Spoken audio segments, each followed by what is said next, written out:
இப்பெல்லாம் சீக்கிரம் அந்த வீட்டுக்குள்ளே போகக்கூடாதுங்க. விஜயா இன்னும் சிந்தி சீரழிஞ்சு சின்ன பண்ணமாயி அப்புறமா புத்தி வந்ததாங்க அவங்களுக்கு இந்த வீடு கிடைக்கணும் அப்படின்னு நினைக்கிறவங்க கமெண்ட் பாக்ஸில் ஒரு கருத்தை தெரிவித்து ஒரு லைக்கை போட்டு சப்ஸ்கிரைப் பண்ணி ஆதரவு கொடுங்க அன்பு உறவுகளே. அண்ணாமலைக்கு அப்படியே உயிர் துடிக்குதுங்க. வீடு போச்சா ஏலத்துக்கு விட்டாங்களா, நான் 3 பிள்ளைய பார்த்து இப்படி ஆயிடுச்சா, அப்பா கவலைப்படாதீங்கப்பா, தைரியமாக இருங்கப்பா, இன்னும் ஏலத்துக்குலாம் போகிறதுக்கு 2 நாள் இருக்குப்பா, எப்பா நோட்டீஸ் விட்டாங்களப்பா, என்னப்பா பண்ணுறது அப்படின்னு நெஞ்சை பிடிச்சிக்கிட்டு உட்காடுறாருங்க. மாமா ஒன்றும் இல்லை மாமா, அண்ணே கவலைப்படாதீங்கண்ணே, தைரியம் இருங்கண்ணே, மீட்டர்லாண்ணே அப்படிங்கிற விஜயா பார்க்குது. ஏங்க நீங்கள் எதுவும் நினைக்காதீங்க, கண்டிப்பாக மீட்டர்லாங்க, எப்படி மீட்ட முடியும் அப்படின்னு சொல்லல. சந்திரா என்ன பண்ணுது, மீனா இங்கே வாடி அப்படின்னு சொல்லி கூப்பிட்றாங்க. போகிறாங்க. என்னம்மா என்ன விஷயம், இங்கே பாருடி 10 லட்சத்தை கட்டுனா ஏதோ அதை ரிலீஸ் பண்ணிடலான்னு சொல்லி பேசிக்கிட்டீங்களடி. ஆமாம்மா, இப்போ அதுக்கு தான் வழி இல்லையம்மா, கையில் ஒரு லட்சமோ 2 லட்சமோ அவ்வளோதாம்மா இருக்குது, மீதி 8 வேணுமே.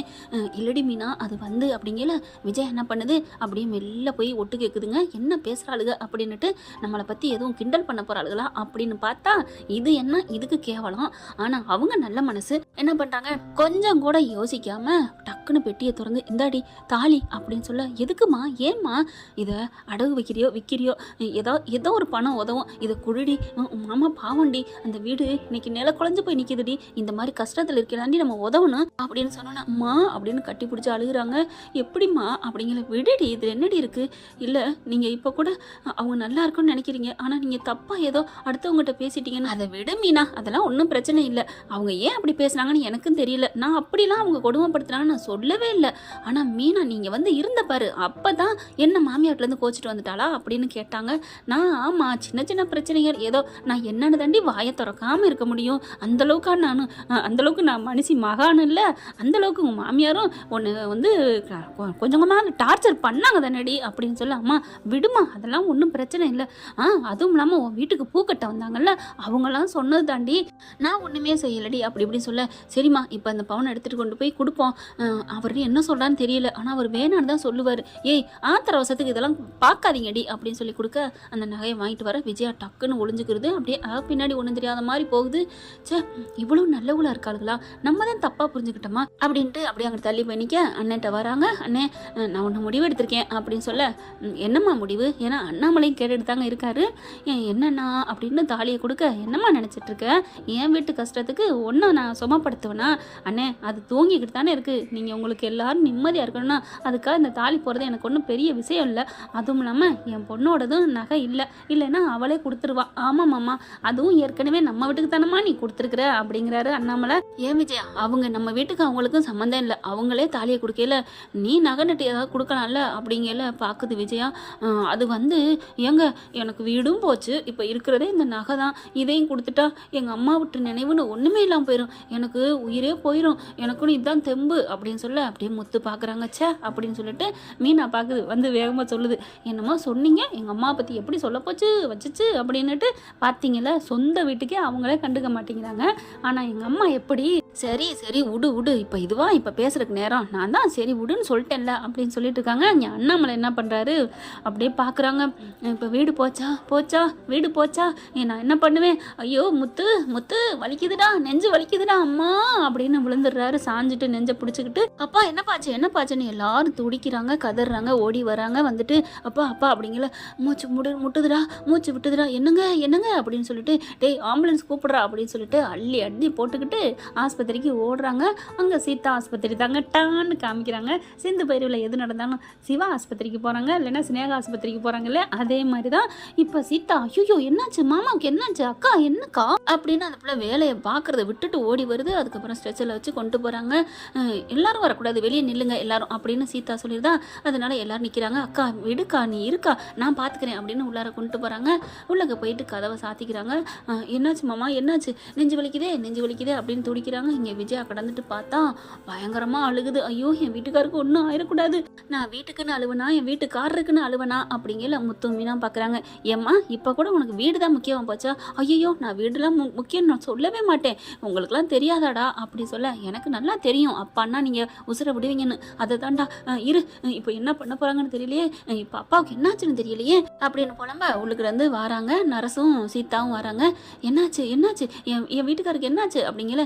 இருங்க ஃபஸ்ட்டு ட்ரீட்மெண்ட் போயிட்டுருக்கு, செக்அப் பண்ணிட்டு இருக்காங்க, ஆனால் அவருக்கு ஹார்ட் ப்ராப்ளம் நிறைய இருக்குது, அடப்பு இருக்குது, அதனால அவங்களுக்கு மறுபடியும் ஒரு ஆப்ரேஷன் பண்ணணும். மறுபடியுமா? ஐயோ என் வீட்டுக்காரர் தாங்க மாட்டாரு அப்படின்னு மீனா நம்ம விஜய் அழுகுறாங்க. அப்படிலாம் சொல்ல முடியாதுமா, பண்ணுனா ஒரு உயிர் பழப்பாரு, இல்லைன்னா தூக்கிட்டு போக வேண்டியதா. என்ன சொல்றீங்க? என் புருஷனை நான் தூக்கிட்டு போக முடியாது. டே முத்து முத்து, டே ஆப்ரேஷன் பண்ணட்டும்டா. ஏம்மா சீதா இங்கே வா அப்படின்னு சொல்லிட்டு, அம்மா கண்ணு இங்கே பாருடா. அம்புடு தான் துடிக்கிறாங்க விஜயா. எல்லாரும் ஐயோ முயனு கொய்யா முயனு சந்திரா மீனா எல்லாரும் பதறி துடிச்சிட்டு இருக்காங்க. இங்கே பாருங்க, ஒன்றும் இல்லை, ஆப்ரேஷன் பண்ணிட்டா சரியாக போயிடும் அப்படிங்கிறாங்க.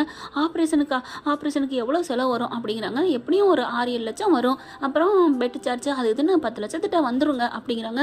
ஐயோ என் புருஷனுக்கு என்ன ஆகுது, என்ன ஆனாலும் பரவாயில்ல காப்பாத்துங்க அப்படிங்கிற. காசுக்கு எங்கேம்மா போகிறது? முத்து சொல்கிறாரு, காசுக்கு எங்கே போகிறதா?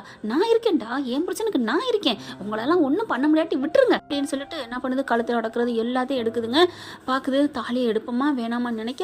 அதுக்கப்புறம் என்ன பண்ணுறாங்க, ஆஸ்பத்திரியில் அங்கே சாமி ஒன்று இருக்குது, அம்மன் சிலை, அங்கே போயிட்டு பார்த்தா மஞ்சள் கயிறு இருக்குது, அதை எடுத்து வேகமாக கட்டிட்டு அந்த தாலியை கட்டிடுறாங்க. அதுக்கப்புறம் கையில் கிடக்கிற வளையல் மோதிரம் அம்பட்டையும் கொடுக்குறாங்க. இங்கே பாரு, இதை எவ்வளோ வைக்க முடியுமோ விற்க முடியுமோ சீக்கிரம் பணத்தை ரெடி பண்ணி இந்த ஆப்ரேஷனுக்கு கட்டு அப்படிங்கிறாங்க. முத்து பார்க்குறாரு, அம்மா அப்படிங்கிற போடா, உன் அப்பா விட எனக்கு ஒன்றும் பெருசு இல்லைடா, அந்த மனோஜ் பையன் பாரு, அவனுக்கு காண்டி எம்படு பண்ணியிருப்பாரு, வர்றானா அப்படின்னு சொல்ல, போன் அடிச்சாச்சுமா, அவன் எடுக்கவே மாட்டேங்கிறாம்மா அப்படின்னு சொல்லிட்டு, சரி நீ போய் இதை போய் வச்சுட்டு வா, சீக்கிரம் போ, கிளம்பு, காலி பண்ணி இடத்த அப்படி சொல்ல முத்து பறந்து அடிச்சு ஓடுறாருங்க.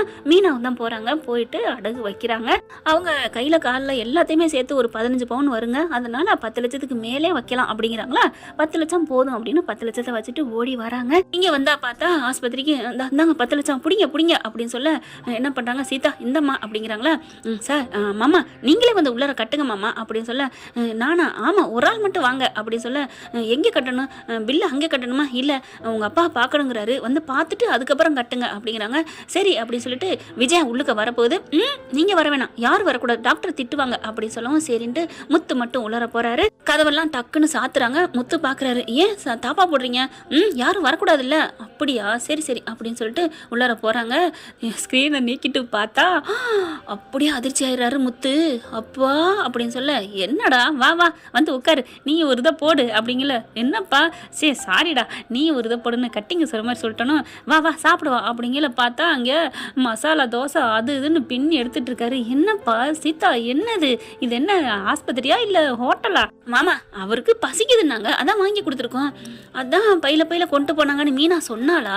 என்னடா பொட்டணத்துல கொண்டு போறாங்க, எல்லாம் ஒரு இதுல தானே வச்சு கொண்டு போவாங்க, ஸ்ட்ரெச்சர்ல மருந்து மாத்திரை அப்படின்னு சொன்னா. சரி மாமா பேச்சுக்கு வாங்க இப்ப அப்படின்னு சொல்லிட்டு, என்னப்பா அப்படிங்கல. ஹார்ட்ல கைய வச்சுட்டு இருப்பேன், ஒன்னும் இல்ல, டே எனக்கு என்னடா பிரச்சனை அப்படின்னு சாப்பிட்டுட்டு ஜம்ப் பண்ணி எந்திரிக்கிறாரு. அப்பா நல்லா இருக்கா? எனக்கு நல்லா இருக்குடா. அப்ப ஆப்ரேஷன் டிராமா, அப்போ வீட்டில் பேசுனது ட்ராமா, இப்போ பேசிகிட்டு இருக்கிறது ட்ராமா இல்லைடா, இது ஒரிஜினல் அப்படிங்கிறாரு. ஏன்ப்பா எதுக்குப்பா இருந்தது அப்படின்னு சொல்ல, டே உங்கள் ஆத்தாக்காரி பார்த்தில அவள் பண்ணதை. என்னப்பா அப்பா பண்ணாங்க, அம்மா என்ன பண்ணாங்க, டே பொறுமாடா, ஏன் துடிக்கிற? நகையை கலட்டினாலா? அந்த பாவம் சந்திரா எதுக்குடா கலட்டணும், தாலியை எடுத்து அந்த கொடுக்குது. ஆனால் என் அம்மா விட்டு சீதனா கலட்டினாலா? அப்பா அப்படின்னு சொல்ல, அதனால தான் பார்த்தேன், நான் இப்படி ஒன்று சொன்னேன். சரி அப்பா, இதுக்கு மேல் நீங்கள் விளக்கம் சொல்லவே வேணாம்ப்பா, புரிஞ்சு போச்சு. பொண்டாட்டியோட மனசை புரிஞ்சு நடத்துகிற புருஷனா நீங்கள்? ஆமாடா, நான் என்னடா பண்ணுவேன்.